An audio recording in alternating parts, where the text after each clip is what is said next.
Good afternoon. Ladies and gentlemen, it's really great to be here today. And sorry, Mike, is that fine? Okay. So thank you for joining us for the launch of our report, Tracks to Transition, India's Global Climate Strategy.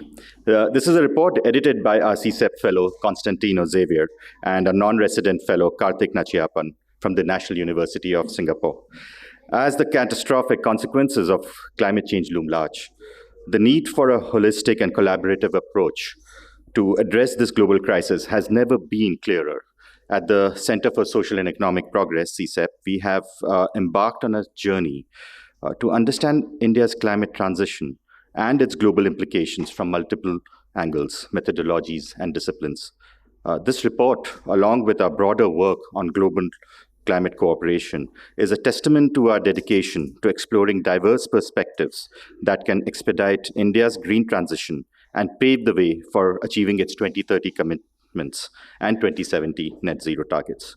This report underscores that India is not merely a participant in the global climate discourse. It is an innovator, contributing groundbreaking solutions beyond the UNFCCC and COP negotiations.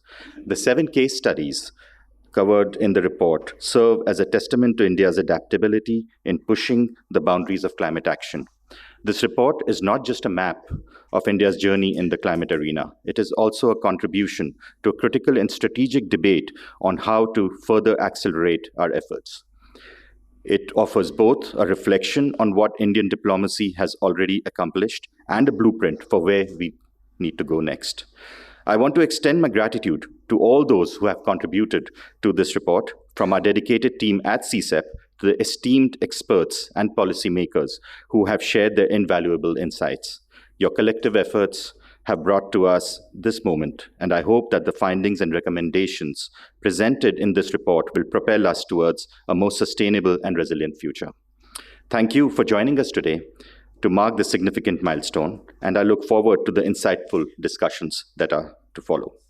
It now gives me great pleasure to welcome Dr. Ajay Mathur, Director General, International Solar Alliance, who has kindly agreed to give opening remarks. Many thanks, Dr. Mathur, for being here today and for making time to share your perspective on this report, as well as your experience at the leadership of the International Solar Alliance. We could not think of anyone else better than Dr. Mathur to help us make sense of India's evolving climate partnerships. His long career straddles the worlds of academia and policy, and both the domestic and international dimensions of India's climate policies. You're all, of course, quite well aware of his leadership at the ISA since 2021, and that Dr. Mathur was previously also the Director General of the Energy and Resources Institute, a member of the Prime Minister's Council on Climate Change, and he also headed the Indian Bureau of Energy Efficiency. Dr. Mathur has been a leading climate change negotiator and was the Indian spokesperson at the Paris climate negotiations. He served as the interim director of the Green Climate Fund during its foundational period and was a member of the International Panel on Climate Change, which was awarded the 2007 Nobel Peace Prize. Dr. Mathur is also a man of many academic interests and specializations, having a bachelor's degree in chemical engineering from the University of Roorkee and master's and PhD degrees from the University of Illinois.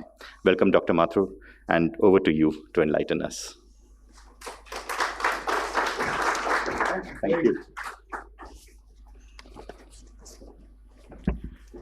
Thank you very much, Lavish, and thanks a million for having me here today as we launch this report. It is also an honor that Ambassador Shyam Saran is here. He led the climate change delegations as the special envoy on climate change. And I'm delighted that the report is calling for, amongst other things, a coordination role in the Prime Minister's office where the entire climate policy comes together. And this is something you'll hear me say again and again. I want to start with the thesis that we have seen the Indian climate negotiation approach evolve over time from one where we largely focused only on the availability of finance and of technology transfer. That made great sense because in a very real sense, the kinds of technologies, for example, renewables, etc., were available. We could adopt them since the vast amount of electricity that we had to generate was still in the future. And they were very expensive, and so it was a matter of money. So if you had enough money, if you had enough technology, we could do it. That continued to be the mantra of the Indian negotiation strategy for a long time, till India and Brazil and South Africa became the so-called emerging economies. They were part of the BRICS, though I would say that Russia and China are in positions by themselves. But what this did was that as a developing country became a developing country and an emerging economy, the focus on climate change also shifted. Ambassador Shyam Saran and I were just discussing that what happened in real life was that this meant that we realized that there were things that we could do ourselves.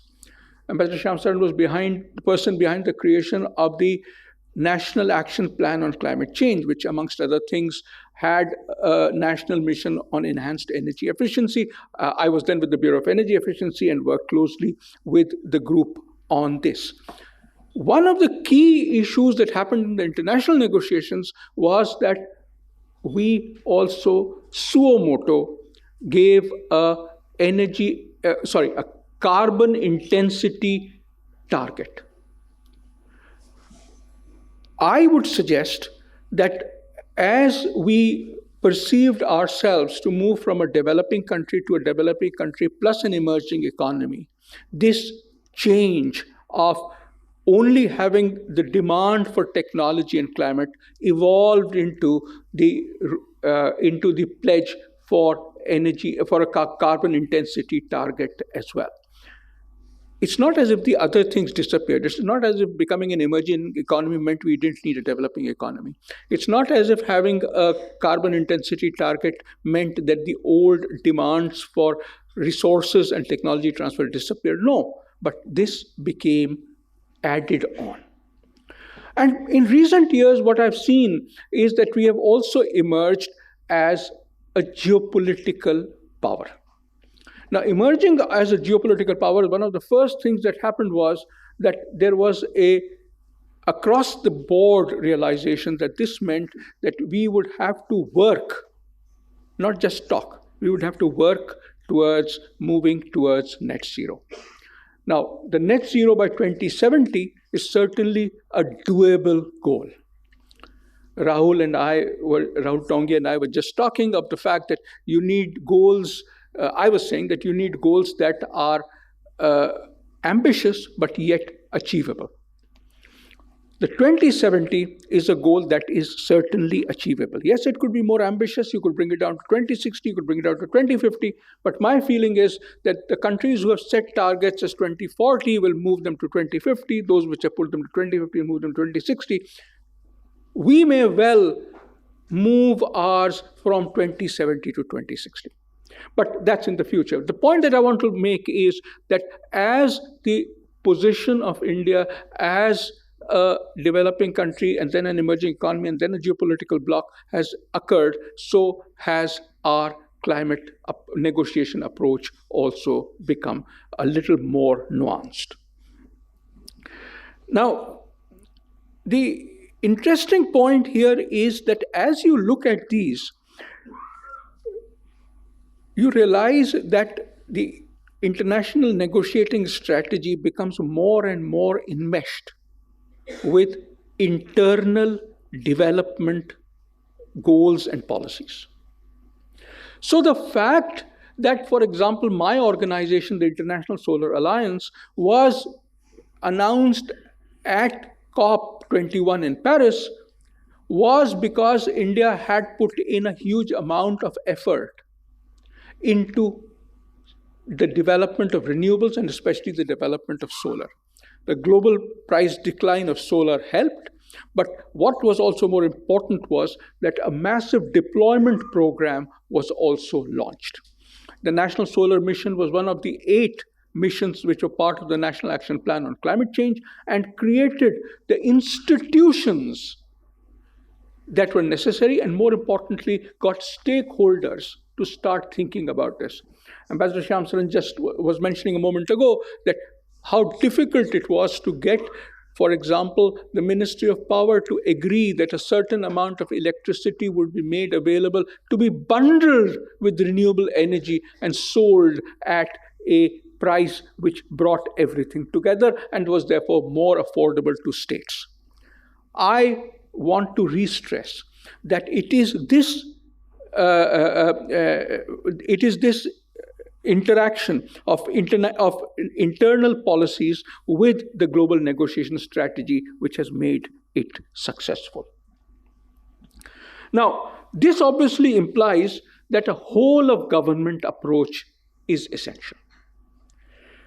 In December 2020, the Ministry of Environment and Forests did create a whole government committee, which had all the concerned ministries, obviously the Ministry of Environment, Forests and Climate Change, including forests, finance, agriculture, science and technology, power, new and renewable energy, water, earth sciences, health, housing and urban affairs, rural development, commerce and industry, and of course, external affairs and the Niti Aayog.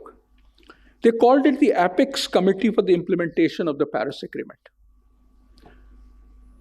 I will argue here, and it is me who is speaking, that the Apex Committee could have been a lot more effective. The institutional structure was created, but we also need to do two things. One of what this report says, which is seeing what are the kinds of impacts which are happening in India and moving it globally. As far as the Solar Alliance is concerned, remember that, say, 25 years ago, or 20 years ago, or even 15 years ago, we were where all other developing countries are today as far as solar energy is concerned. Very, very small percentages. We are still trying to meet the demands of our populations. However, in the last 15 to 20 years, a revolution has occurred. And that revolution has occurred because of many reasons. Yes, it's happened because of technology, but primarily because public policy placed renewables in the central point of being able to provide electricity to people. And most importantly, that it becomes the baseline technology for providing access to everybody across the country. This, therefore, led India, I think the Indian achievement, if I remember correctly, as of yesterday, was something of the order of 100,000 megawatts of solar power, with another 105 or 110 under construction. So there is a story to be told. There is an experience which other developing countries see as being applicable to them, because the starting points of India 15 or 20 years ago and their situation today are very similar. This has helped create the environment within which the International Solar Alliance has been able to develop and thrive. I would argue that this is the kind of move that needs to happen more and more.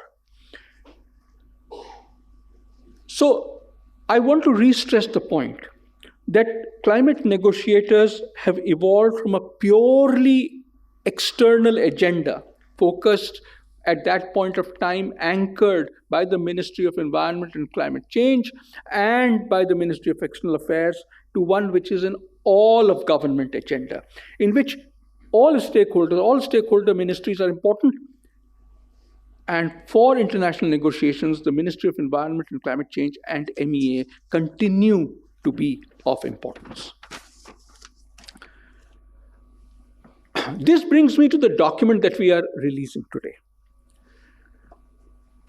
I think, Lavish, you did say what it is called the tracks to Indian global climate strategy transition or something of that sort, right? I'm saying I'm right. Yeah, yeah. This report very, very ably brings together a strategy for pulling together the outreach agenda. And it does so not only on the basis of theory, not only on the basis of what has happened in other countries, but on the basis of India's own experience over the past few years.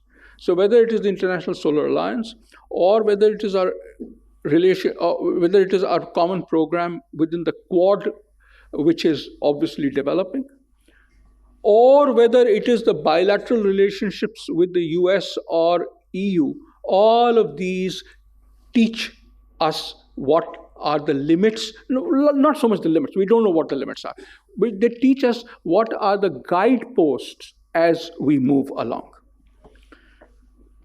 So, in all of them, one of the things that we see is those areas which have been of success as far as internal policy is concerned, as far as the development is concerned, have also been a success as far as external world is concerned. We are now looking at expanding the Quad relationship to also include renewables. Why? Because renewables has been successful within the country, and consequently there is both policy learning as well as a huge number of manufacturers who could supply equipment to other countries as well as consultancy. I will argue, along with this report, that the internal development agenda, in so much as it is connected to the external negotiation agenda, the international action agenda, continues to be a major challenge. We have created the Apex Committee for Implementation. We need to make it work. We need them to say what is needed. Right now, typically the API meets after a COP. So therefore, what the COP decisions are, they are told, the members are told, and it becomes their responsibility to ensure that these are implemented through their ministries. However, to go back to the point that Lavish was making, if we have to be proactive, we need a mechanism through which the successes of these ministries come up and can be pulled into what is then decided to be done for international action. I'll give you an example. As I was mentioning earlier, one of the big things that we did with renewables was helped it to complement the universal energy access that grid extension provided. In the case of India, the grid was almost everywhere. We had to strengthen it, and therefore it reached like 90% of the people. There were about 4 or 5% people who were supplied through renewables. But in many other countries, the countries where universal energy access has not happened, grid extension is expensive. And analysis that we did, which is now in the public domain, is available on our website, shows that if you have to pull the grid more than 10 kilometers in most of Africa, then providing electricity through solar mini grids is cheaper. But is there policy to help the rural mini grids occur? Then for us in the ISA, that becomes one of the goals to see how this will occur. Not only for ISA, I believe this is the case for other multilateral agencies as well. And therefore, very soon, I think, this has been happening for a long time, but I hope that in a week or so, several heads of agencies and I will be publishing a paper in Nature Energy, which gives our commitment to supporting universal energy access through solar mini grids. We hope that this report enables and stimulates conversation. It enables us to create the kinds of institutions that are necessary. There is no doubt, and I'm sure that Ambassador Shyam Saran will agree with the statement that the time when we were most effective was when there was coordination happening between the external and internal stakeholders in the Prime Minister's office. And consequently, the report's call for the creation of a special envoy, I'll call it climate czar. That's more neutral because it's more outside and inside, is essential for us to move ahead on the climate debate so that the external kinds of actions that we do are built on our internal strengths. I thank you for your attention.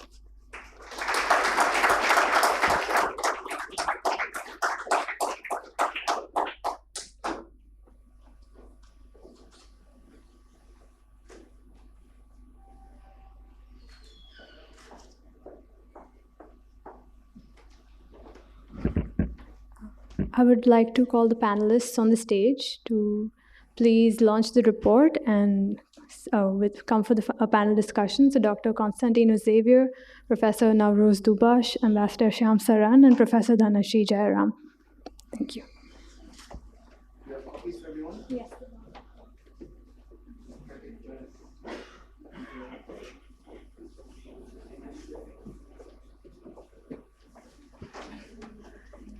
Can we also have Dr. Karthik Nachiappan, Dr. Pooja Ramamurthy join us on stage for the launch of the report and a small photo op?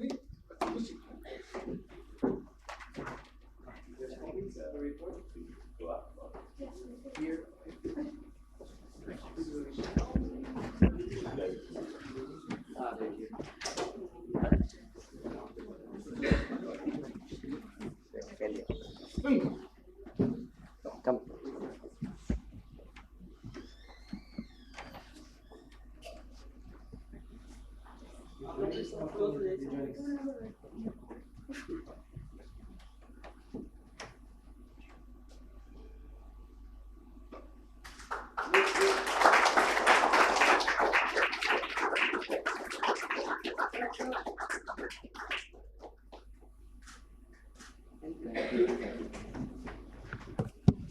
You're over there. Thank you. Wonderful.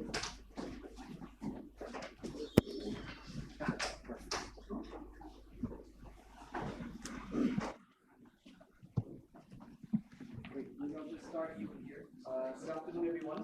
Welcome. Thank you, sir, for those wonderful remarks. Exactly what you wanted. You went through the report, you understood really the heart of it. And you will know when I met you in your office how difficult this was for us because we're really bridging two worlds. There's a world of technical know-how and knowledge on energy, power, climate. The program that I lead at CSEP is on foreign policy, strategy, global cooperation, and conflict. We see more of conflict these days.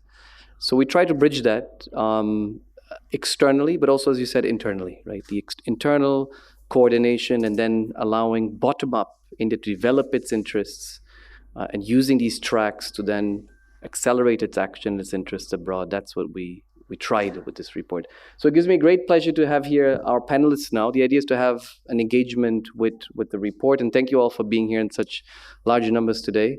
Sorry about the mess up of the time. We had wanted you to socialize over tea and coffee at 4, and we started at 4:30, but it's wonderful to have these panelists here with us. Let me just allow me, before I introduce you, to give a quick sense of what we try to do with the report. And number one, give you an idea of where this report is coming from. You must have heard often about India being a naysayer, an obstructionist force. I used to work for a American professor, used to say, he had actually a chapter in his book saying, India, when it comes to multilateralism and negotiations abroad, is an India that can't say yes. It is India that likes to say no. On trade, you will remember the Doha round, etc. So Indian diplomats were recognized, sometimes criticized for that approach. What started this project with my comrade in arms, Karthik, who's sitting over there, in his own book that I have to show, Karthik, sorry. Does India negotiate? If you're interested in these issues of multilateralism and how India pursues its interests abroad through these negotiations.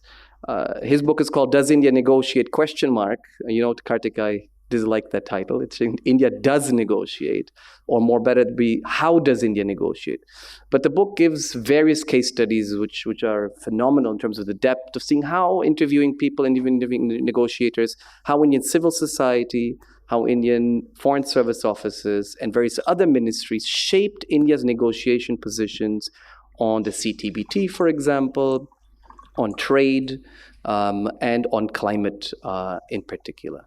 So what we try to do is understand a little bit, move on from an India that moved very quickly from the India that can't say yes to what I think you would all agree today is an India that can't say no.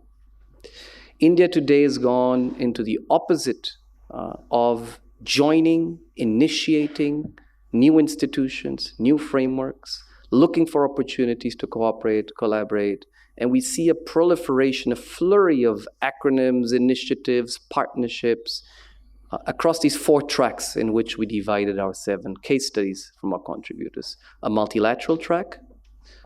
So it's not an India that is trying to erode or weaken the UNFCCC or the COP framework, which is a global climate regime that developed since the 1990s.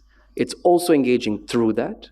But parallel to that first track, the multilateral, where it's adapting and working through, you also have a minilateral track.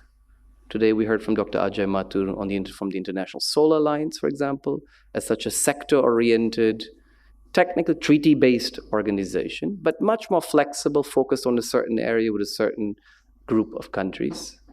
The Coalition for Disaster Resilient Infrastructure would probably be another example. It's not included in our report, but again, our report is not comprehensive. It's looking only at certain case studies. But under minilaterals, CDRI would be another example. And a variety of other sort of the Quad. We have the Quad in there also, which is generally seen as a geostrategic, geopolitical tool for 4 countries, but where you have now a working group on climate and active discussions on green shipping, on energy and renewable energies, as Dr. Mathur mentioned. Third track of trilateral or triangular cooperation that is being revived. It's not something that is old. It's been around since the 1950s and 60s, triangular cooperation, under the UN framework in particular. But India now is very keen, proactive, enthusiastic about these India plus North in the South, right? 1-1-1, trilateral, working with Japan, working with European partners, working with the US, generally industrialized countries from the global North, to develop technologies, finance, to deploy in scalable measures across other lower and lower middle income countries in the global South to pursue climate action. And that's something that Pooja Ramamurthy, my colleague from CSEP, explores in one of her case studies in this report. And that's very interesting because it gives also India a lot of political and diplomatic bargaining power when it approaches the COP or other frameworks. That it's therefore not just the voice of the global South, but it's also one of the actors that is shaping a broader agenda of fellow, like-minded, likewise developing countries. The fourth track that we identify, in which we have another set of case studies, is the bilateral one. So you have now the 2 case studies in our report are on the US-India Clean Energy Partnership and on the EU-India Climate Partnership of 2016. We could have chosen also many others. Japan and India now have a green partnership that is growing. You have also within Europe, the UK, Germany, France, Sweden, Denmark, all developing new partnerships, commitments to work with India on climate cooperation. And that's very interesting because bilateral partnerships are growing, they're expanding. But the point that we end with the report, both our introduction, if you care to read, and what we caution about towards the end, is of course, as there's been a proliferation and enthusiasm of that India that can't say no, that is joining, participating enthusiastically, and in many ways innovating institutionally, right? Because it's really CDR and ISR, institutional innovations of India that country look up to for solutions. As you do that, this is maybe a good time to step back and think a little bit, at what speed do you want to pursue these 4 tracks, which have shown to be more effective or maybe less effective? What are the resources you have across the government, not only the Ministry of External Affairs, that we make, of course, specific recommendations on, including, for example, a green or climate-centered division in the MEA, but across government, what are the capacity to also run down those tracks and pursue them and be present? Because if you're doing everything, often you do nothing, right? And also if you fragment sometimes, the various parts don't add up to the whole that was under the previous regime, say, let's say till the 2014 or 15, etc. So that's in a gist what we do in the report, which brings us today. I'm very happy to have with us Ambassador Shyam Saran here. There's many hats Ambassador Saran has worn in his career. We engage and benefit from his work and many other hats on connectivity, on South Asia. He's ambassador to Nepal, foreign secretary, of course.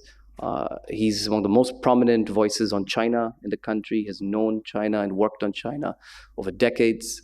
But he's here today, I think, to tell us a little bit more on climate diplomacy.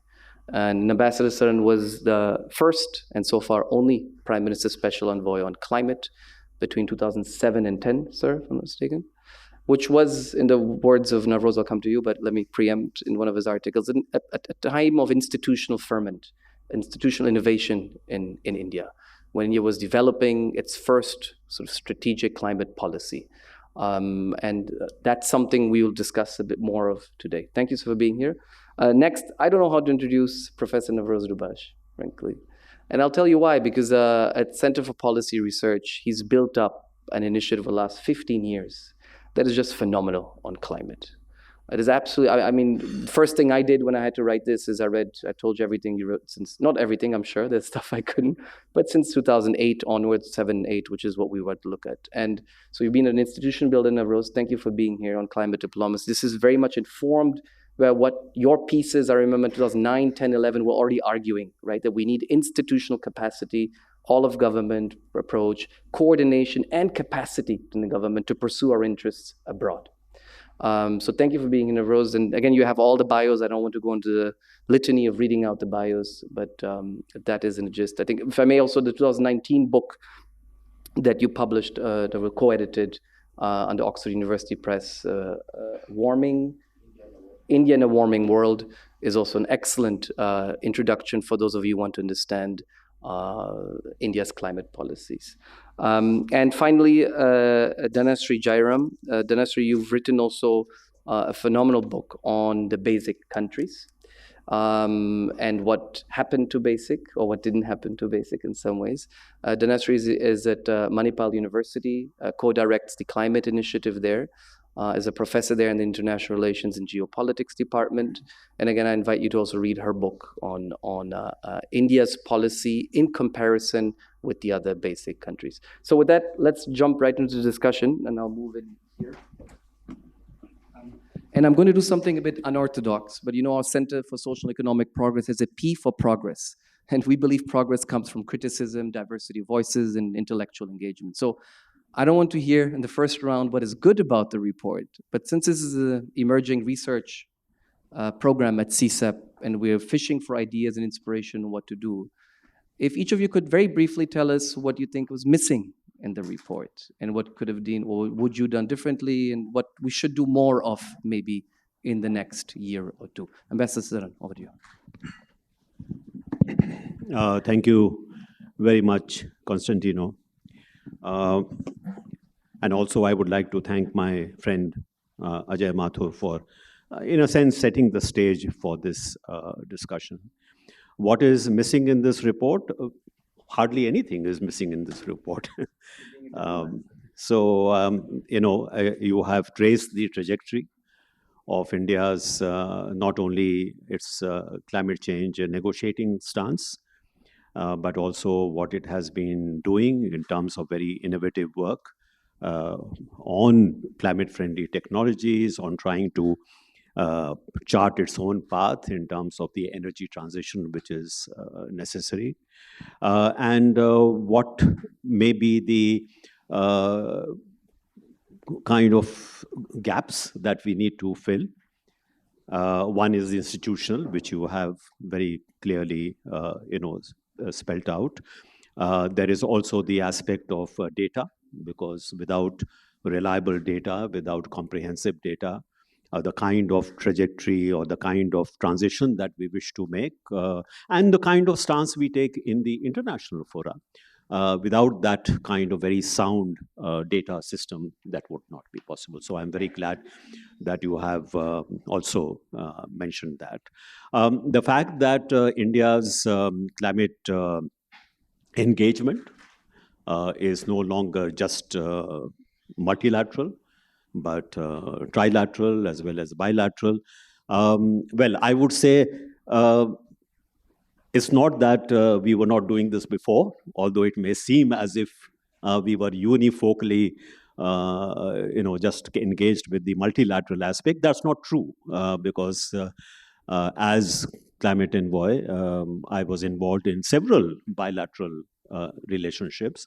We started with the European Union, with the United States of America, but also importantly amongst the emerging countries themselves. The basic group, for example, although that promise was perhaps not fully realized, but it would not be fair to say that we were not really engaged in those kind of relationships. So I just wanted to make the point, not to criticize this, but to say that some of those aspects were maybe in some incipient form, but they were there. But I would like to make a very important point. I think it is an important point. You mentioned that India has moved from a country that was regarded as always saying no to a country which is, somewhat more engaging, somewhat more ready to do positive things. That I contest. I contest very strongly, because this is the kind of an image of India, a kind of profile of India, which has been very deliberately and with very good reason has been sold, but unfortunate to even our own people. What was India doing? When I was chief negotiator on climate change, and Ajay, I think, will bear me out, essentially what we were saying was, you have signed on to a legal document called the UN Framework Convention on Climate Change. I didn't force you to do that. I didn't ask you to make those commitments. You freely made those commitments. All that we were asking was, deliver on the commitments that you have made. That was the single point that we were trying to make. We were not being obstructive. We were not saying we will not do this, but if you are saying that we will eviscerate the UNFCCC, which they have done. If I said, no, I will not allow you to do this, am I wrong? So I think this is something which needs to be understood by people, that kind of image which has been sold about India is a completely unfair image. I remember one of the first seminars that I did at which Navroz was present. I think Lavanya was present. And she got up and said, heck, India's image, here is a country, no, no, no, heck, no. That is the image of India. Now, I wanted to know, has any attention been paid to the number of proposals which India had made to the UNFCCC on virtually every aspect of the issues we were dealing with, or several papers that we presented as basic? I think she must be aware of that. I said, are you aware of these? This is not the behavior of a country which says, no, no, heck no, because nobody wants to see what we have done. So I think while I appreciate and I welcome the fact that today perhaps our image is somewhat different, and that image, to me as a diplomat, it seems, because our, in a sense, location in the geopolitical landscape is somewhat different from what it was at the time that I was special envoy. But even though I welcome that, I think it is important that we don't forget that background. And I don't want you to go away with an impression that this particular transition is a positive transition because we were a country which was a naysayer. We were not a naysayer. Let me make this very clear. Now, What is very important is, and I think that is something that has been mentioned here, and I particularly welcome the fact that in the recommendations that you have given, you have made some very important recommendations for the Ministry of External Affairs itself. Each one of those I can relate to. Without any reservation. We certainly need to have in the Ministry of External Affairs a very strong focus on climate change. And I say this because even though I was Special Envoy for climate change for about 3 years, I never, sort of detached myself from the external affairs side of my job.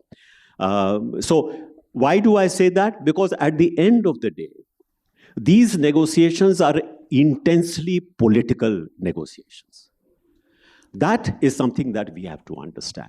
That at the end of the day, what is being done on the negotiating floor is an intensely political kind of game being played. Therefore, while your technology aspect, your data aspect, the line ministry, the kind of concerns they have, those are absolutely important, but how they are then brought to the negotiating table and how do you play that game is something which really the Ministry of External Affairs has to be very, very closely involved.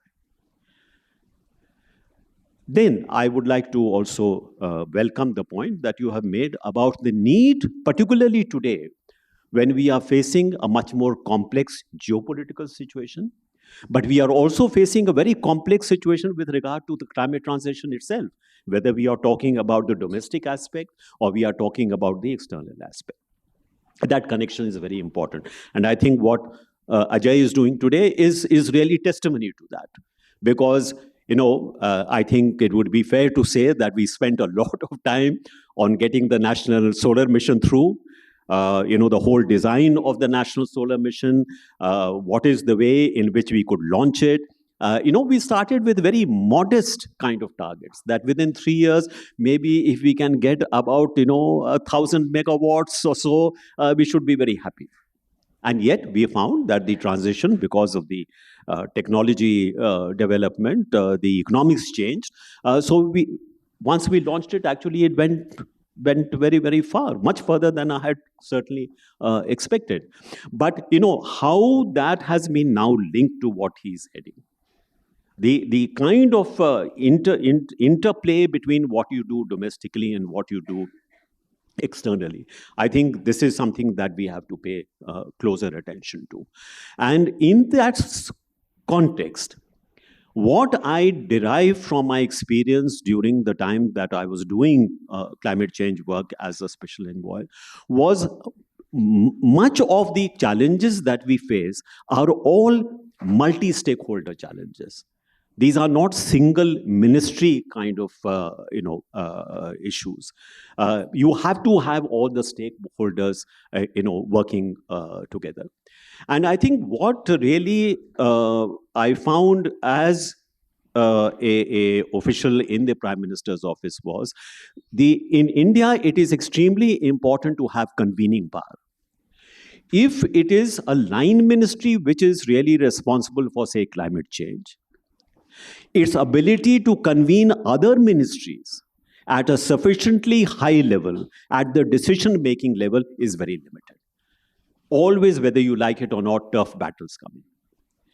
If the Ministry of External Affairs or the Ministry of Environment and Climate is asking for the secretaries of 5 other ministries or 6 other ministries to come together to deal with a particular issue, maybe he'll send a deputy secretary or an under secretary.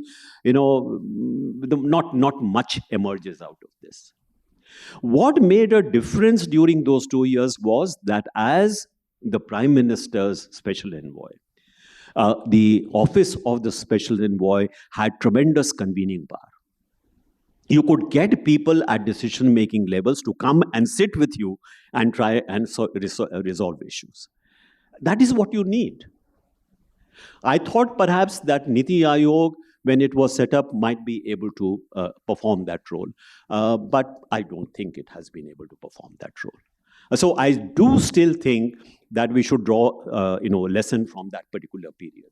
It is a period worth looking at, not because I was, the special envoy, but because I think even if you look at the domestic part, I know a lot of people dismiss the NAPCC, the National Action Plan on Climate Change, that this was just a means of India trying to deflect attention from the external side. Nothing could be further from the truth. Look at what we have been actually able to do with the National Solar Mission. Was it only to impress the foreigners? I don't think so. Or what was done with respect to energy efficiency. By the way, latest figures show that the most of the gains that have been made in dealing with the challenge of climate change has not only been with the renewable energy, but with energy efficiency. In really mitigating emissions, energy efficiency has been far more powerful instrument than perhaps other instruments. So this was a very important national mission and made a huge difference. So I think we should not belittle ourselves in terms of what we were trying to do with the National Action Plan on Climate Change. Again, that whole narrative that this was just merely a means of deflecting external pressure, this is not true. I can testify to the fact that it is not true. I'll stop here. I think, again, this particular report is very welcome, and I compliment all those who have contributed to this report, because I think not only in terms of giving us a sense of the trajectory which we have traversed, but also looking at what are the kind of things which are necessary today in order to take this transition forward, the great successes that we have achieved in certain fields. How do we make certain that this is sustained? I think this report has recommendations which I hope the powers that be will pay attention to. Thank you for your attention. Thank you, Ambassador Saran. And point taken on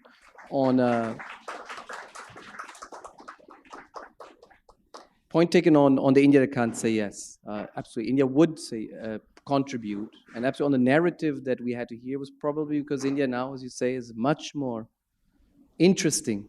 And therefore, the positions maybe are being listened to by the global north, maybe, right? It's economically more important. Exactly. Unfortunately, I have to say, and in academia, we have believed that for a long time. That's why I mentioned Karthik's book, Excavating the History, and we do a lot of historical work at CSEP to understand what India's positions were, is telling us that there were a lot of positions, policies, strategy. It was not just ideological or just because India liked to say no, etc. So pointing very, very important, Ambassador Navroz, over to you to tell us. I've given up on telling what's bad only. Tell us whatever you want about the report. Great. Thank you so much, Constantino. Very hard to follow Ambassador Saran and Ajay Mathur. I'm just going to take the liberty of harking back to the episode that Ambassador Saran referred to. I think it was this workshop back in 2009. It was just before I joined CPR. Lavanya Rajamani was at CPR. Ambassador Saran was then with the government, and all three of us were on the panel, and there was this exchange, as Ambassador Saran mentioned. And of course, fast forward a few years, and we were all at CPR. And we all wrote pieces on the Paris Agreement that had quite divergent interpretations. I like to think that I had the Goldilocks interpretation. I was a little bit in the middle. But it was actually a testament to the vibrancy of the discussion and the debate, that we could actually have all these different views, all well argued. Certainly Lavanya's and Ambassador Saran's were well argued. And it was a very vibrant time. We were trying to understand what was going on, and I think I remember it all quite fondly. To get to the question that you asked us, Constantino, I think that notwithstanding the fact that India was doing quite a lot all the way through, what struck me in the book, and I've sort of taken my eye off the ball a little bit in the last few years, COVID and whatnot, what we're doing internationally, but when you see the list of formal, somewhat institutionalized conversations and collaborations, minilateral, as well as these triangular and bilateral and so on and so forth, you get the sense that the MEA is devoting more resources to it than when I was following this more closely. And I think it's partly just a reflection of where climate change is as an issue. I just want to take a second to reflect on why this perception of naysayer and so on and so forth, right? And I think that actually, in a sense, what has changed between 2010, 12, or 9, 10, when Ambassador Saran was in the special envoy position, and now, is the articulation of India's interests has changed. So back then, it was very important to make the case that the lack of progress on climate mitigation made by the North should not be displaced to the South, and the UN Framework Convention and its principle of common but differentiated responsibility and the consequent obligations should be, in fact, met by the global North, right? Since 2012, 13, 14, 15, as we've seen the renewable energy prices going down, India's interests have shifted. It's always been a story about risk versus opportunity. And the balance is slowly shifting towards opportunity, whereas I think because of the decline in costs of renewable energy and the success that we've had with the National Solar Mission on the back of the work that Ambassador Saran and Ajay Mathur and others led all the way back more than a decade ago, we now see much more of an opportunity story. And that ends up being more convergent with the interests of some of our Western interlocutors. So I think that what's changed is that our interests have changed. It's not that India was a naysayer at one point and then a yes-sayer later. It was that our interests have changed and our position has changed correspondingly, right? So I think that seems to me a one way of looking at it. What do I find? So I was very much struck, and I thought it was very useful to have these 4 categorizations and the papers that sort of analyze all of these. It's not where I disagree, but where I would have loved to see more. I'm going to pick up, it's something Ajay Mathur and I have talked about a lot.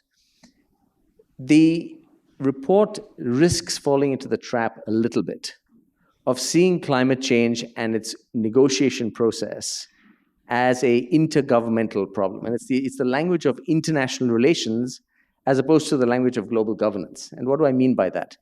The international relations language is nation states interacting through certain rules, UNFCCC rules and norms, and so on and so forth. Global governance says the international process is shaped by and shapes the domestic, and the interaction between those is as much an object of study as what happens between nation states. And so to come back to what Ajay Mathur said, which I very much agree with, and we've talked about this is probably a shared view developed over the years, and you were nice enough to mention the paper that Aditya and I had done. It's that the way we should be thinking about this problem in India is what is the articulation of our interests? And then how do we structure our diplomacy to reflect those interests in the most sensible way and have a two-way process where our interests are also shaped by the diplomats' understanding of what is possible in terms of cooperation and so on and so forth. And so when you're talking about an institutional structure, you can't just build a layer for the international process. In fact, I would argue that it's more important to build a layer for the domestic process.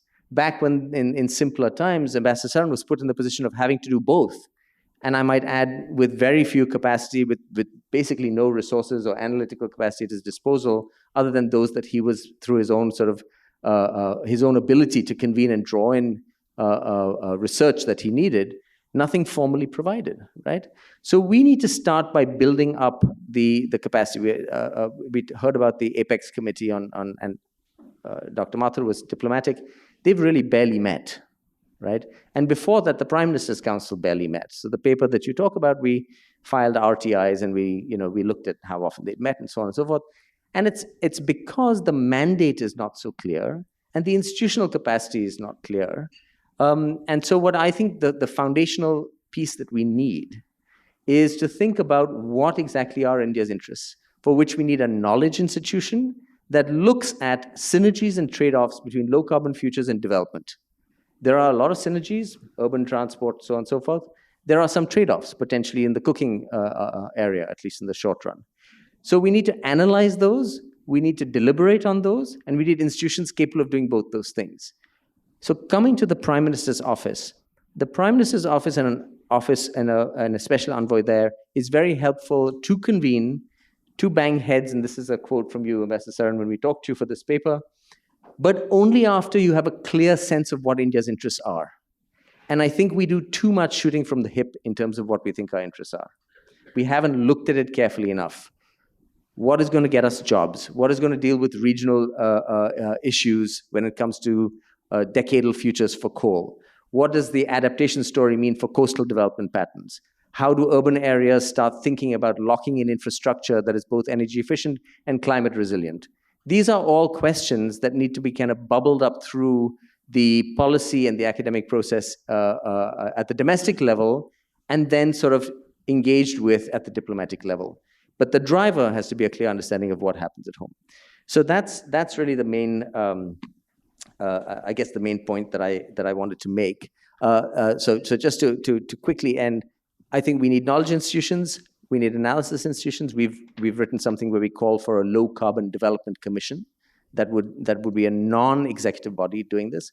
But we also need a deliberative body that can look at and understand who the winners and losers are and think about mechanisms so that the losers of a transition don't feel obliged to throw sand in the wheels, right? So we need a robust domestic structure. We can talk about it later, but that would be the starting point in my view.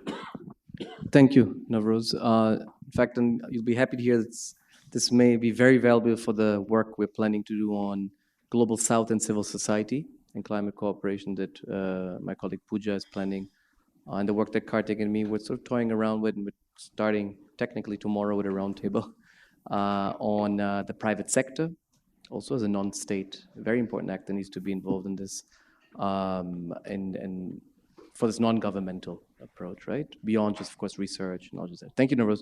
So, Dhanasree, over to you. Tell us also how this fits a little bit in the comparative sense with other countries that have, to use Dr. Mathur's words, being both developing countries, but also emerging economies, and how they have strategized, articulated policy, set policy interests, both at home and then abroad, and vice versa, abroad, and brought them home. Yeah. Yeah, thank you so much. And again, it's very difficult to follow after Ambassador Saran and Professor Dubash. A lot of ground has been covered, but just to also appreciate the efforts made by publishing this book, which covers, again, a lot of ground. So great effort. And I don't have much to say in terms of the gaps in the report, but the questions that you asked about, comparison with emerging economies.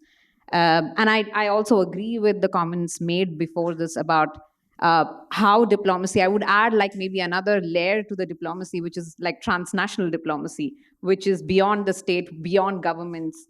Because what you see today is that you have a lot of subnational actors, including cities and, and many others who are also as much involved. States in India, for instance, are actually doing a lot more with the state action plans on climate change. They're revising it. Of course, not all states, but some states are coming forward with their own efforts. So I think this is one of the issues that I would definitely say is something that we have seen in especially the post-Paris Agreement era. There is a lot more activities that are happening at the subnational level, which is, again, reflective of the diplomatic practices. I wouldn't say these are two separate realms anymore. The other point with respect to your question, again, something that I saw in the report was about, geopolitically fraught world. And I'm not sure when was the world not geopolitically fraught. There have been always these, fault lines, especially when you look at the climate negotiation space.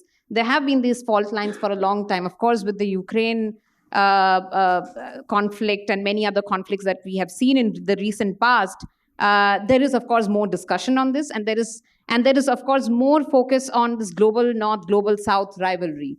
But as was already pointed out, for a long time, including when I've researched on the BASIC, and you look at the coordination that was done by the BASIC prior to the Copenhagen summit and was done.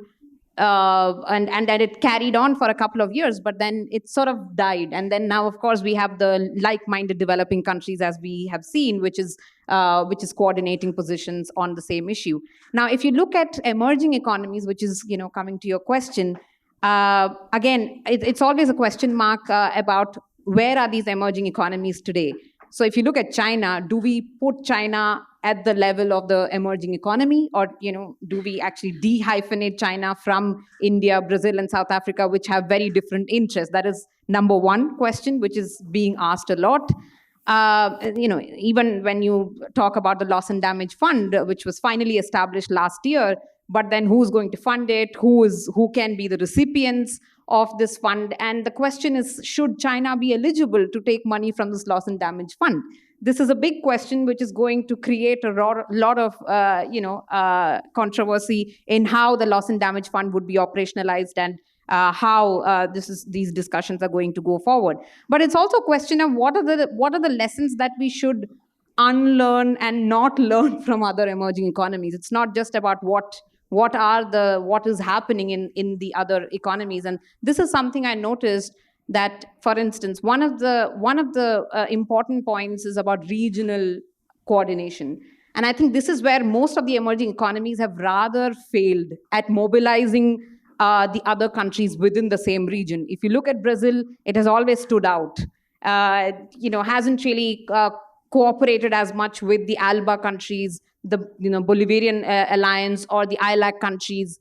India is the same situation. If you look at South Asia or the broader the Indian Ocean region, again, there has not been much of a common position. You look at South Africa, again, when South Africa decided to put its foot down and maybe align its positions with the BASIC, again, there was a lot of opposition from the rest of the African group countries against why this is so, after which South Africa obviously changed its position a little bit. So these lessons are important as to how regional sort of coordination sometimes is very important when it comes to climate diplomacy as well, because I think this is where India is still lagging behind as compared to, I wouldn't say this is something just for India. As I said, most of the emerging economies have struggled with this.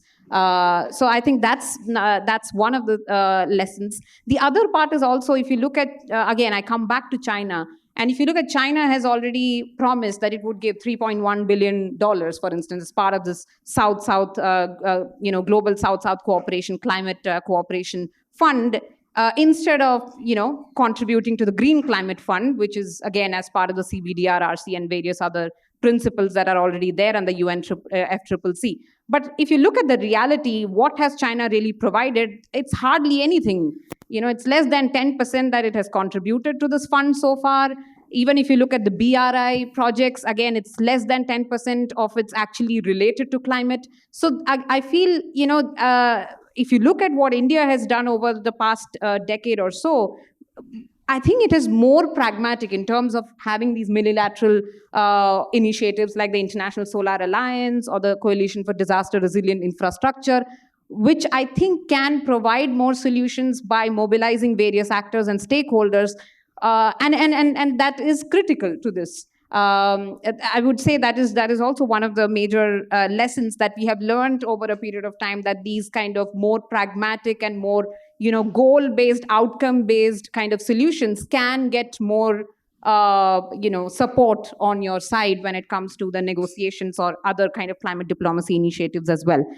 And last but not the least, I don't want to go on and on, but one of the also something that I wanted to say, that geopolitics, I think geopolitics is not something that obstructs action on climate change. We are seeing a lot of cooperation.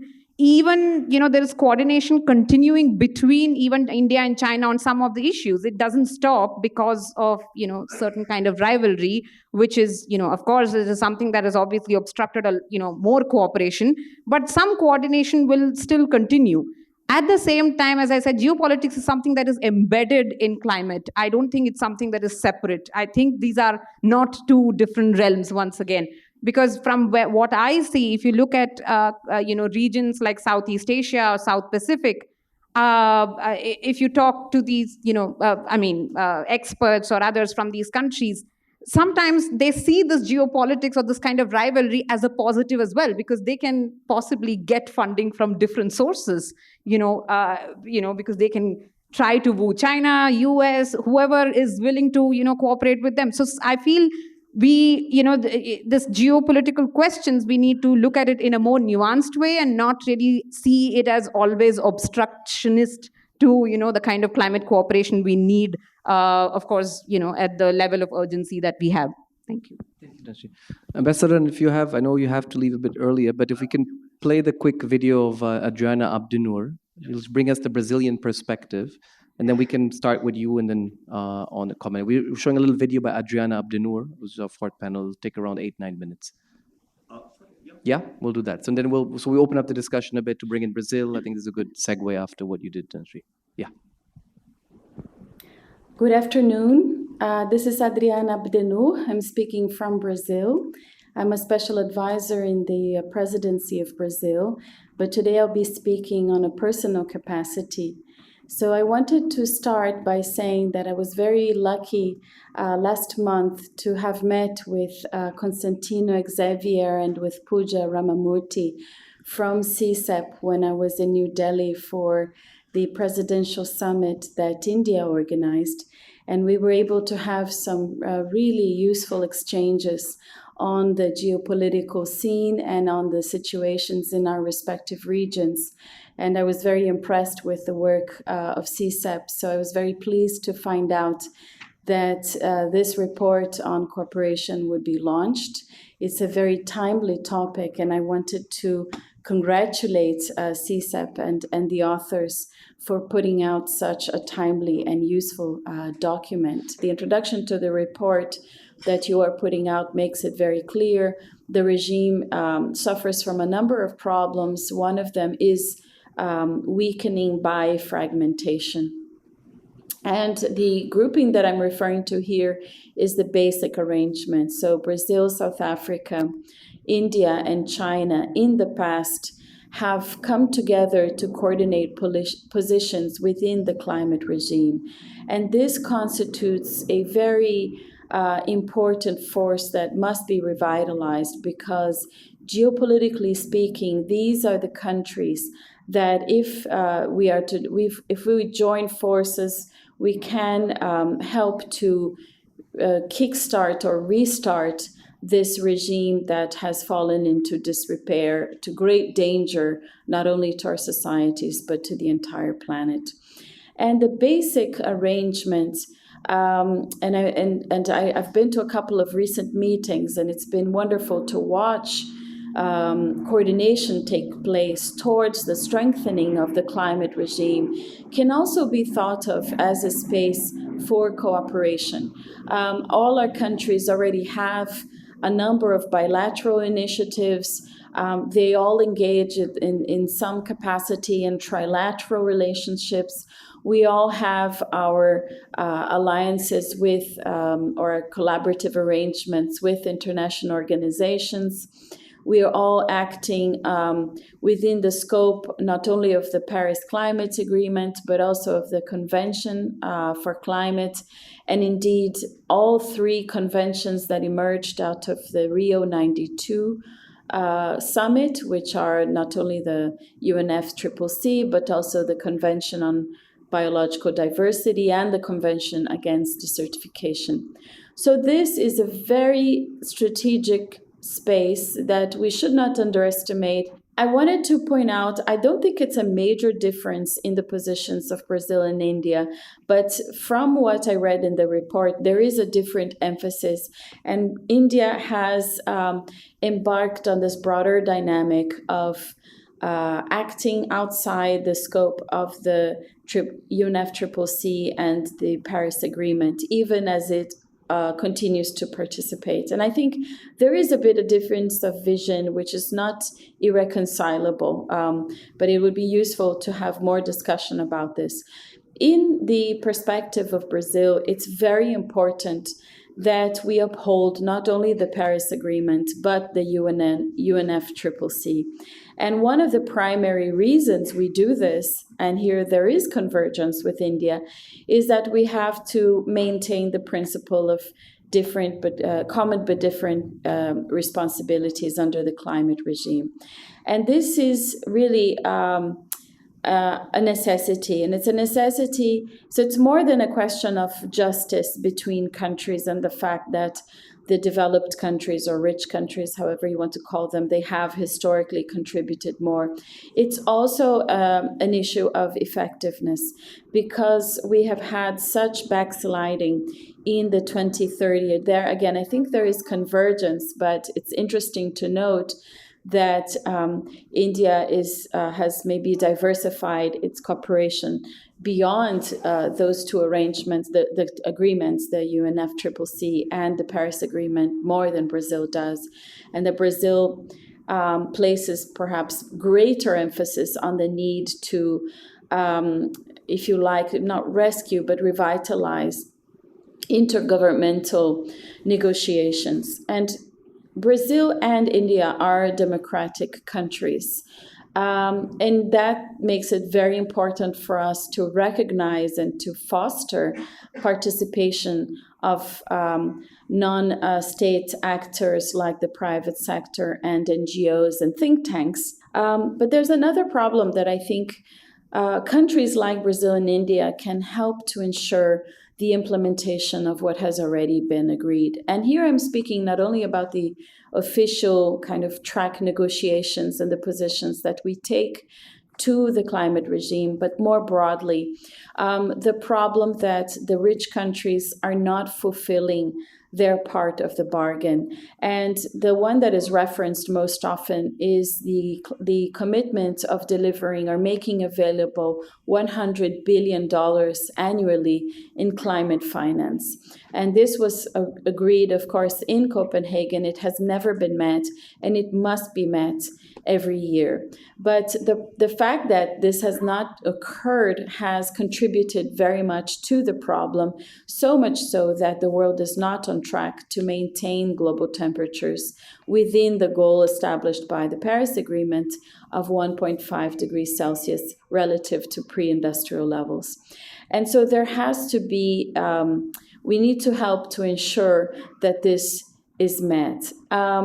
There is a series of attempts, ongoing attempts, to transfer responsibility, especially, but not exclusively in terms of mitigation, from the rich countries to developing countries, especially large ones like Brazil and India. And one of the consequences of the non-compliance of the developed countries when it comes to these promises or these items that have been formally agreed upon is, of course, that future promises will not have the adequate level of credibility, right? Because if we make new promises but old ones are not kept, the new ones are not going to have different fronts, including investments in new technologies. So again, this should send out a strong signal to rich countries that they are also expected to revitalize their own commitments already made, rather than press poorer countries to become more and more ambitious, even as the means of implementation, whether financial resources or technology, is denied. And I wanted to then finish on a positive note. The concept of just transition is now being recast in a global South light. Sometimes the messaging that comes from the rich countries on just transition is very one note. It's just about the cooperation for the development of just transition vision and for its implementation in the global South is a very promising area of cooperation, whether you're talking about bilateral initiatives on renewable energies, whether you're talking about trilateral initiatives with rich countries or with international organizations. I think this is also an area where Brazil and India can not only be compared, but indeed can join forces. So because I've been talking too long, I wanted to end by repeating Brazil and India, along with South Africa and Indonesia, since we have the sequence of presidencies of the G20, I think this will continue to be a very important place for us to raise these issues, for us to showcase initiatives, but also to press for structural changes within global governance that will accommodate global South visions of just transition and of a global climate regime that is not just, but also effective. So once again, congratulations questions on the report. I have read a good part of it. I look forward to reading the rest. I think this will be fuel for thought and fuel for action for many actors inside and outside of our countries. Ambassador Saran, the point about basic, is there any hope still on this India-China angle and geopolitics? Adriana, Dr. Adriana Abdenur seems quite hopeful, but wonder what your thoughts are. No, one can always hope. I don't think that these things are written in stone. But I do not think that the basic grouping is as coherent and as influential as it was at one time. But that really changed even before the problems between India and China, because if you see on the eve of the Paris COP, actually China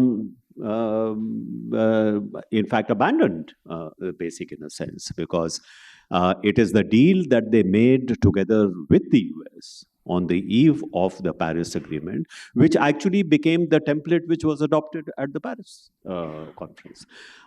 So they did not consult the other basic group members. And on a very fundamental principle, which has been mentioned by our Brazilian colleague, on the CBDR principle, that is common but differentiated responsibility and respective capabilities. China added according to national circumstances, which completely, diluted the entire principle. They did not ask India or ask South Africa or Brazil whether, this amendment was in fact appropriate. It was not.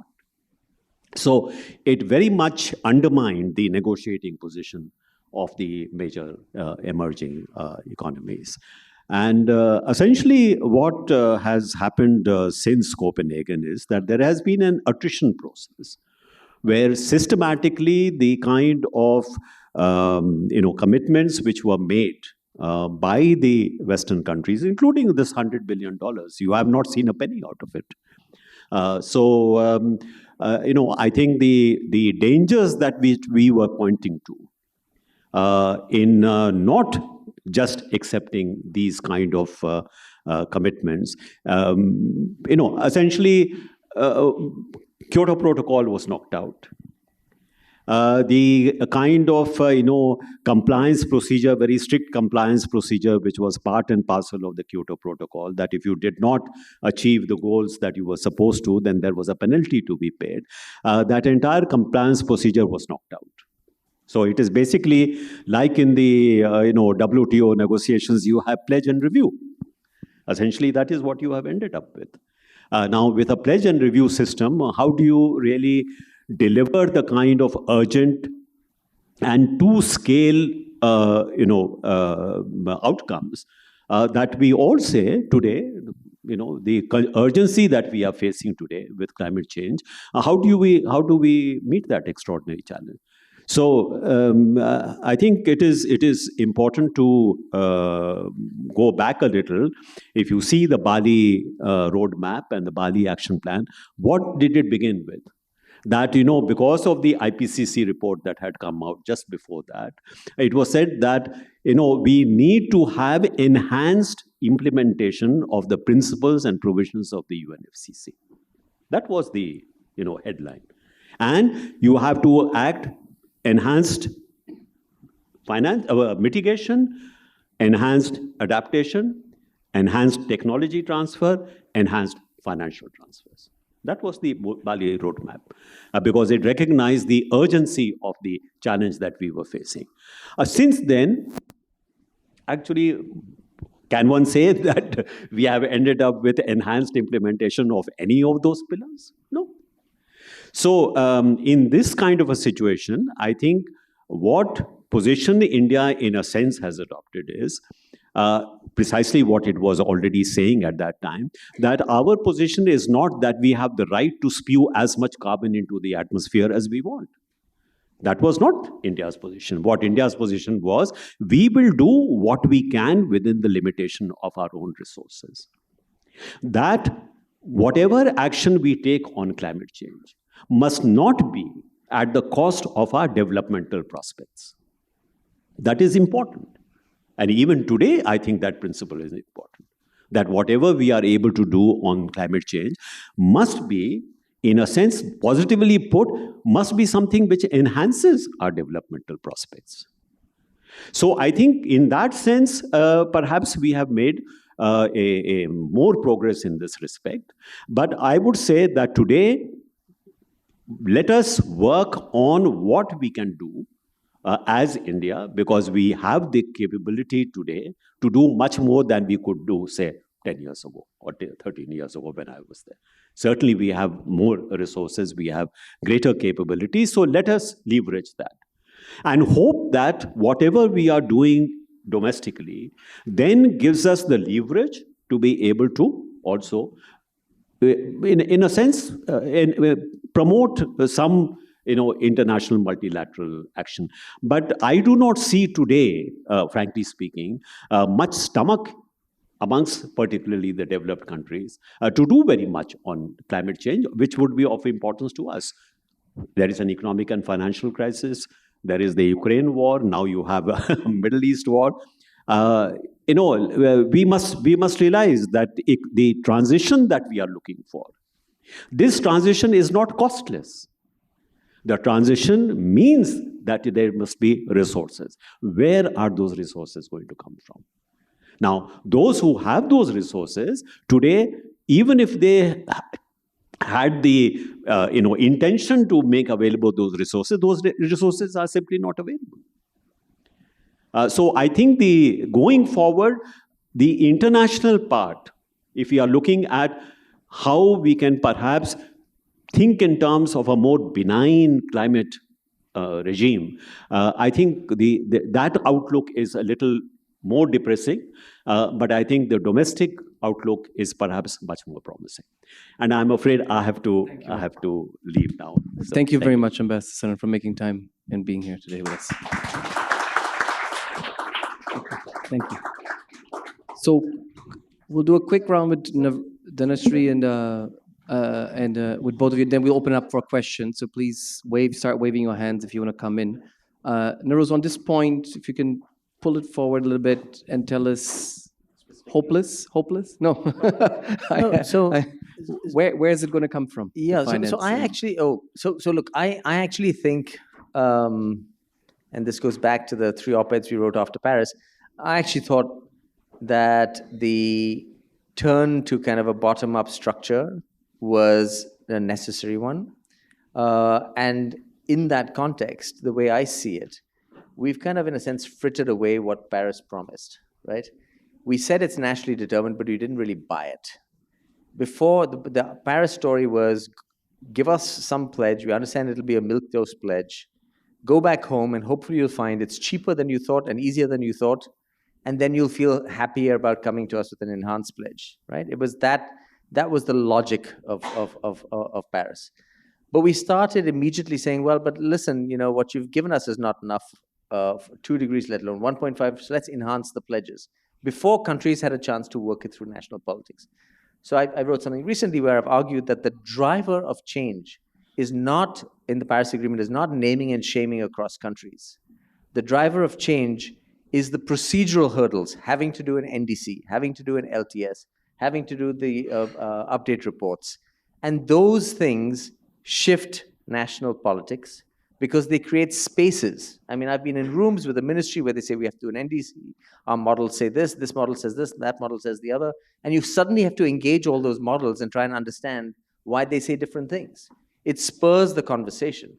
So in a sense, that Paris-led process created institutional spaces in governments, including in India, which then also created spaces for renewable energy companies to come in, energy efficiencies to come in. They got voice in those political spaces. Their interests started getting a hearing. And so that's really the dynamic, right? That doesn't negate what Ambassador Saran said about capital. What it does do is it basically makes it more likely that those in a position to raise capital will see climate, low-carbon futures as an opportunity, right? We're not going to get the US Congress appropriating funds to come to India. The US Congress is having trouble sitting for a few days in a row and conducting business these days. So, that's unlikely to happen. But there are going to be all these other conversations, Bridgetown Agenda, reform of the MDBs, efforts, the GFANs that came out of Glasgow. None of them have really stuck, but I think that's where we have to keep trying to raise the money. But the pull is there. And that's, again, the importance of domestic That's right. goalpost setting. That's right. That needs to happen before you go abroad. The international level is the enabler, but it may not be the motor. But Navroz, quickly on Adriana's point on Global South and South-South cooperation, we have a brief on enhanced transparency, a framework and data. I remember a piece of yours in 2010, we also saying the importance of information is power, right? India is now trying to disclose, create its systems, its capacities to monitor, to verify, to report. Is that something you can transfer to the Global South, to other countries that is of importance, that something India concrete could sell or pitch? So I'm going to sound like a stuck record again, but pre-Paris, when we talked about CBDR, Lavanya and I would argue with folks in the MEA, and they bought the argument partially, that CBDR is a really important principle, but it need not apply with equal force across all the pillars. And there was not much reason why it should apply to transparency, right? And the reason transparency is important is, again, not to enable naming and shaming. It's to enable domestic actors to get the information to work the levers of power at home. So there's a paper I always cite by Shinwan Dai in a volume that Lavanya and I edited, where she said that what it does is it enables beneficiaries of compliance and victims of non-compliance. This information allows those groups who stand to gain from climate action to use that information to actually work domestic processes in a democratic way. So just on the South-South, one quick thing, which actually is a question to Dhanasree. Ambassador Saran said that BASIC may not has partially lost its mojo, maybe. But I've often wondered, all countries have multiple alliances, right? So we have BASIC, we are having conversations with the US, we used to have conversations with China, EU, and so on. And then you have the LMDC, which is a very curious configuration because it has the term like-minded in its, it doesn't actually tell you why they're like-minded, but it's just a proclamation of being like-minded. And I'm very curious to actually get your sense on whether this is sensible strategic use of different alliances. So sometimes you play your cards on this side, sometimes you play your cards on that side. Maybe it's worked very well, but I always wondered about that.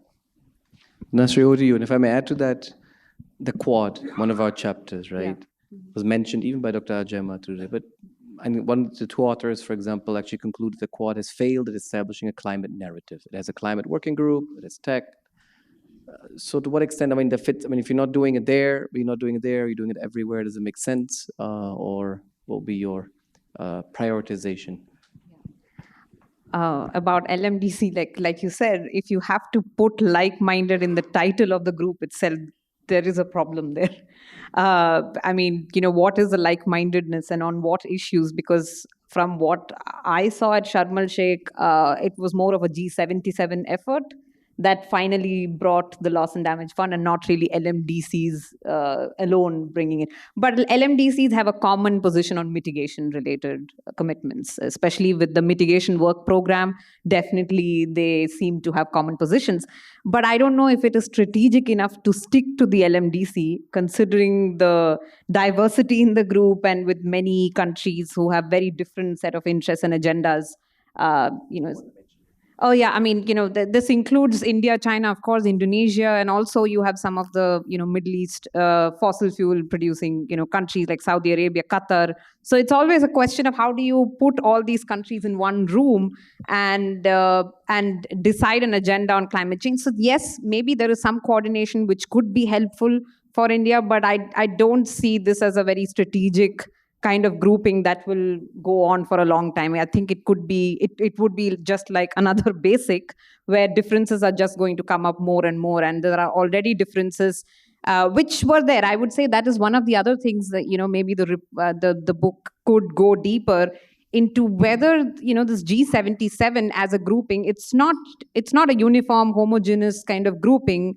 There are so many divisions within each of these groupings, and you have countries who are part of different groupings. So India is part of multiple groupings, but also you have the most vulnerable countries who are part of the Climate Vulnerable Forum. You have V20. You also have AOSIS. Now, on many issues, they tend to go with these groupings rather than actually siding with the G77 grouping. So LMDC is stuck somewhere in that whole negotiation. It helped maybe in the Paris Agreement, but as I said, over a period of time, its value has also diminished. So playing on different chessboards is fine. Both of you, what's your system? You seem a bit more skeptical, Navroz. Can you play chess on 10 boards at the same time? No, I think it's less that. I don't the metaphor. I'm not sure that's quite the metaphor. I think what Dhanasree said is right, that the LMDC is very handy when it comes to the mitigation negotiations. G77 is very handy when it comes to loss and damage negotiations, and you have these multiple positions that you're on, that you're part of, that you kind of front at different times, and in some ways it's strategic. So even as India has, it comes back a little bit to the institutional question, because I have been confused at times from the outside. Even as India is pushing, Hydrogen Alliance, Biofuels Alliance, et cetera, very much aligned with the low carbon as opportunity story, they're simultaneously with the LMDC, essentially pushing for language in various fora, including the IPCC and other places, that essentially try and say this, that call into question whether some of the language around urgency is warranted, right? So if you actually think it's an opportunity, why would you? So maybe it suits India's interests to push for a low carbon future, prepare for it, while holding your cards close to be able to use fossil fuels for as long as you want, right? That's probably sensible when it comes to a realist view, except if you take climate impact seriously. If by holding your interests, holding all options open for your narrow interests when it comes to mitigation, you're actually increasing the chances of, or decreasing the chances of, global cooperation and enhanced action, and exposing your population to more impacts, then it calls. So in other words, the more seriously you take impacts, the more questionable becomes the LMDC. Dhanasree, on the Quad quickly? Yeah, on the Quad again, it's too early to say anything about Quad, to be honest. Yes, it has set up a working group on climate change, but again, there are differing positions even among the four countries. You have three developed industrialized countries, and then you have India.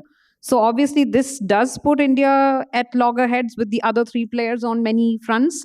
But there are some issues, like, for instance, there is a lot of talk about de-risking, decoupling, especially on the critical raw material supply chains and value chains, which is definitely an issue on which India and the other three countries do have similar positions, and with respect to China specifically.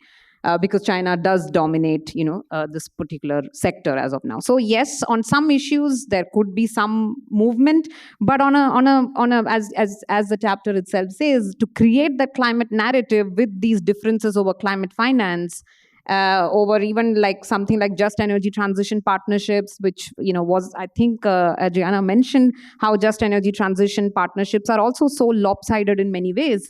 Like the way it was signed with South Africa or with Indonesia. So I think, in the long run, again, I'm not saying Quad doesn't have any potential in, again, forging climate partnerships in the region, but it has to take a very wider approach. Like, for instance, look into ASEAN centrality, because ASEAN has also interests in, what Quad does in the region, and at a very geopolitical and geostrategic sense. And it is also cooperating with other countries, like including the EU, for instance, which is part of this. So I think Quad, because it is seen as a largely like security partnerships and geostrategic sort of partnership, I think that this is where the climate narrative gets lost, because there is more focus on it. But actually, if you look at the working groups, it's not talking much about security. It's more about climate, health, and those kind of issues where there seems to be more consensus. So based on that understanding that this is an issue on which we can have consensus, at least on some parts, if not all, let's go ahead with it. So I don't see it as something that will spur climate partnerships in a big way, but it would continue to, play the climate card in order to show that it is still, alive and kicking in many ways. Yeah. So we'll go with the cards metaphor, the chess one. It's a good one. I think also on the International Energy Agency that we have a brief on, it tells you also that India is keen to join the clubs. Navroz was saying it, right? With certain interests. So glad to hear that these, from both of your perspectives, also you think that it's worth mapping and exploring a little bit these various avenues, and they're not necessarily useless, inefficient clubs, and India being part of them is important. So we're running out of time, but in the interest of participation, I think if anyone would like to come in, we'll do a quick fire. Please be very brief in your questions. And between Navroz, with your permission, Navroz and Dhanasree, if we can take a few, if you have a few more minutes, we'll distribute them among you and engage the audience a little. So please raise your hand. I see a few hands over there. Yeah. Just be very brief. Please ask a question, ideally directed to one of the speakers. Thank you. Yeah. My question is to Dubash, sir. So what is the strategic implication of just transition?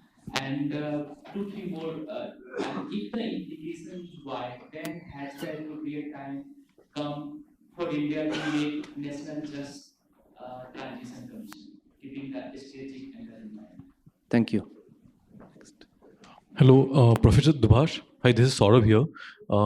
Question for you. What are your expectations from the upcoming COP28? Thanks. That's true. Both speakers. Professor Dubash. Hello. Yeah, hi. At the outset, thank you and congratulations for the report. I'll really look forward to reading it. My question to you is about the Tobin tax earlier than loss and damage fund. How do we see COP28 and the talks on loss and damage fund, especially with LMDCs and G77 countries? Thank you. My question to Mr. Dubash, see, what is happening, developed countries have different types of parameters. They want to be partnered in climate strategy, but when it comes, they sell their product, technology, or any energy equipment, they sell very high cost. Okay, equipment, nuclear plant, or any technology. So why they follow two types of parameters? Thank you. Anyone else? Yeah. Yeah. Yeah, please go ahead. Hi, thank you for the panel as well as congratulations on the report. This is Ganesh from the Council of Energy, Environment and Water. My question is open to the panel. I'm just curious, as somebody working in just transitions, right? Where is this conversation on just transitions and loss and damage coming from really? The panelists talked about there being gaps in the existing system, right? Whether that is the lack of a convening agency, whether that is the lack of a domestic capacity, whether that is the limited role that subnationals have. There's a lot of factors that prevent the percolation of the interests of India's most vulnerable coming to the negotiation table. And similarly for other countries. So where really is this conversation coming from? Is this a top-down approach from a good Samaritan international community or the vested interests of a few players? Thank you. Yeah, in front of Ganesh, I think. Yeah, the way Indian government is being compelled to zero carbon emission by 2070, don't you think this trying to curb the economic growth of India, development of India? Thank you. Maybe last question over there. And then if there's any women who would like to come in, yes, please, so that we have to end on it, please. First of all, I haven't read your report, but if the panel discussion is an indication, I'm sure it'll be excellent panel discussion. We'll have a lot for all of you. Just not a question, though, as a comment to reinforce what Professor Dubash said, and maybe it's in your report, so I may be preempting that. And that is ultimately global climate change has beneficiaries and losers. And what we often don't recognize is that two are obviously very asymmetric. But benefits accrue to a large number of people. Costs are borne by few, the farmers, the coastal areas. And I think the global institutions have to start thinking of having a mechanism. The loss and damage fund is one of them, but I don't think that I think you were implying is going to put in the money, even if they do, who's going to distribute, etc. So I think one word, Constantino, you and your office group, would think of this: how do we compensate the losers in a very responsible way? I know the papers on fiscal transition, all that. It's not so much a question as something I've struggled with a lot. And one of the reasons we always stumble on global climate issues, just as in regional cooperation, is everybody understands the global benefits. People recognize the incidence of costs are severe, and there is no mechanism, really practical mechanism for making this compensation even fairly. Thank you. And last, I think. Hello, this is Shagufta here, a doctoral researcher from JNU. First, I would like to make two comments. One, I think discrediting basic or LMDCs in this position where we are talking about India's transition, I think LMDC was the right term if you think of India and China, because as you say, India has been pointed out as a naysayer, China has been pointed out as a spoiler. At the Copenhagen and other summits, there were times when China was openly said that this is the spoiler, this is the country which comes and it spoils the entire, the negotiations going on. So China and India have had so much in common. And one thing I personally, when I look at China's climate change diplomacy, I feel, as Dhanasree, you pointed out, like, does China have its foot in a position where it can get funding as part of the loss and damage? For me, I believe, you see, China has strategically used its position by saying, like, the per capita income or the per capita emissions as, the pretext of getting the funds and putting itself in the developing country, club. And so there is, I don't think in future also China would be ready. And for India also, it is important for us to think of, like, we have to bring these things into the negotiation table. It's very good that Thank you, Shagufta, please. One short comment, please.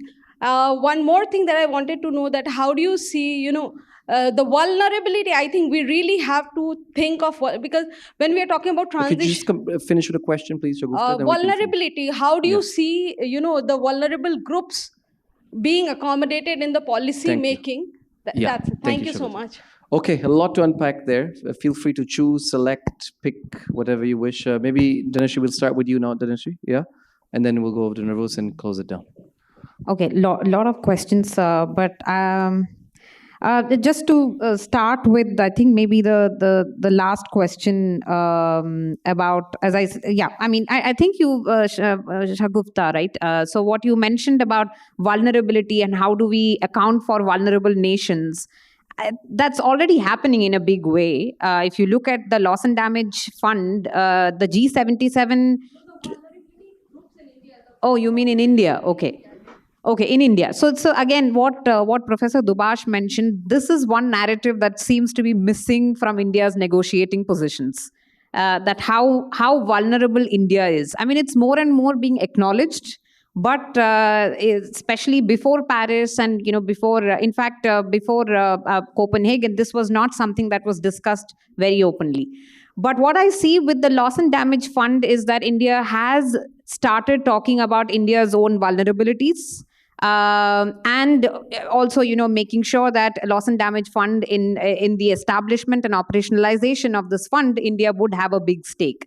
So then in that sense, vulnerability is becoming a bigger point in the discussions for India. But it is still, as I said, the major point is not about vulnerability. It's always usually sort of, catering to the demands of mitigation, emissions reductions, climate finance and technology. These are the usual sort of demands which continue to dominate. But yes, it is, it has shifted to to some extent, I would say. I think one of the questions about just transitions, loss and damage, where are these conversations coming from? it's from different corners. Like from what I see, the loss and damage conversations is not new. It's something that started in 90s. Of course, it took a long time for it to become more formalized, and finally the Warsaw loss and damage mechanism was established, and it took another decade or so for the fund to be established. So yes, it's come a long way, but most of these discussions actually started among the island nations. And I also see G77, particularly led by countries like Bangladesh and others, have stepped up their effort in trying to ensure that this fund was established. Of course, they needed like support from some of the major emitters, including India, China, and many others as well. So yes, I would say this is something that hasn't just it's not something that has just started in the air. It has a long history. The same with just transition. I think it's very interesting to see how just energy transition partnerships, especially if you look at JETPs, they're largely sort of dictated right now by the global north. And I think this is why there is also a gap in terms of understanding what are the requirements of developing countries. I think the South African case has clearly showed that it could lead to like massive failures as well. I mean, a country that is so dependent on coal, it has faced a severe energy crisis. It is also kind of, treating this as a debt trap because a lot of this money is coming in the form of loans and not grants. So that is why the Bridgetown initiative, that what he mentioned also is critical.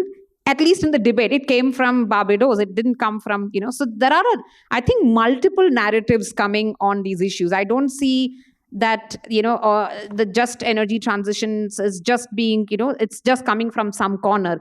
It's also, I think, important to mention, like now we have the just transitions work program as well. And what I saw was there was massive differences between the countries over even the definition of just transition. Every country had its own definition, like what should be included. Should coal phase out be included? Should it be just focusing on renewable energy development? Should it include all stakeholders? Should it be at the subnational level? So there are multiple like narratives, which I don't think it's happening in just silos. It's happening across scale, which is why diplomacy today, I mean, as Professor Dubash also mentioned, it's across different levels of governance. It's not just one level. And I think this is where, the conversations are coming from so many different positions. Maybe I'll just stop there. Thank you. I know we're running out of time. I may not get to all questions. Let me just actually start also at the end, even though she's done a very good job of responding. But this question of basic LMDC, I want to make it clear. This wasn't really about discrediting or crediting those entities. It was about asking with a clear head, in what way do they represent India's interests and under what conditions, right? And under one view, they are very good at representing India's interests. At another, where you prioritize future impacts, maybe it becomes more of a question. But how do vulnerable groups get involved? I think that's an excellent question. And one of the things I think is interesting is that even though we are not, India's historic approach internationally has been to focus much more on staving off pressures for mitigation, right? And now seeking opportunities for green transition. At home, there's quite a lot going on adaptation. So my colleague just did a study of 37 heat action plans across India, for example. There's definitely a work in progress, but it's interesting that we have these plans. We also have quite a lot of research that's been done on the agriculture side, look at climate resilient crops. So scientific research and so on. So actually, domestically, there is an adaptation conversation that has started. Of course, it's inadequate. In every country, it's inadequate, but that's, I think, worth noting. On just transition, there were two questions about the strategic importance and where's it coming from. Look, I think it was basically, the just transition story was basically tied to a story that said, we need to start by phasing out coal because it's the most polluting fossil fuel. Well, it turns out that coal is more important to the developing world, liquid fuels are more important to the developed world, and so the pushback was maybe we should be talking about fossil fuel phase down rather than coal phase down. And if I can get in a point about the COP, I think this will be a big argument at the COP. I don't think they'll switch the language, but it will be an argument at the COP. And India has actually, I think, been quite instrumental in pushing the fossil fuel language. So if you're going to then phase out coals, the question is, well, why would you do it when you still have energy needs? Why would you shut down prematurely coal-fired power plants? The answer is, well, maybe we can pay you to do that, right? and think about justice and a soft landing for affected communities. So that's a very narrow construct of just transition. I think India has actually been in the lead here of saying, this doesn't make sense to us. A just transition can't be restricted to one sector. It has to be about larger economic restructuring, including getting into the opportunities of moving down the clean energy supply chain, and so on and so forth. So there's this, I think as our Brazilian colleague was saying, there's a narrative battle over what we mean by just transition and how it reflects our interests that I think is going on, partly because, in a sense, those pushing the narrower view blew it a little bit with South Africa, because they came up with very little money, and it was like, well, we went through all this for what exactly? So it's not a great example. The question about climate change has beneficiaries and losers, I wouldn't embrace that formulation entirely. The beneficiaries of climate action are future generations in particular who will avoid climate harms. The core collective action problem here is that the beneficiaries will accrue more in the future, and the costs were seen as accruing more in the present. So who will bear those costs, right? The jujitsu of the Paris Agreement is to say that even in the present, there may be some benefits. And those benefits are job creation, competitiveness, if you get your economy to the forefront of a clean energy future. So that's the trick, to find a way of telling a story about potential opportunities in the present as well, not just avoiding harm in the future. And that's why I think we've started seeing solar prices going down, battery prices going down, and so on and so forth. Last point is about net zero and India's development. Really, this is why we need these institutional structures. Nobody really knows, and I personally feel like the net zero formulation has got in the way. If you buy what I'm arguing, which is we should be focused on domestic politics today in country after country, let me ask you: is India's domestic politics, our decisions on investment, how we're going to meet our needs, how we're going to build our cities, is that going to be determined by some picture of reaching net zero by 2070? Do we even know what that looks like? 2070 is as far in the future as 1970 was in the past. Those of us who were around in 1970 from the room, think about trying to project the technology. Could we have envisioned the kinds of technologies that we take for granted? I mean, it's impossible. So the net zero stuff is just, to my mind, it's not what's going to drive what happens. We have a decade to try and pivot economies.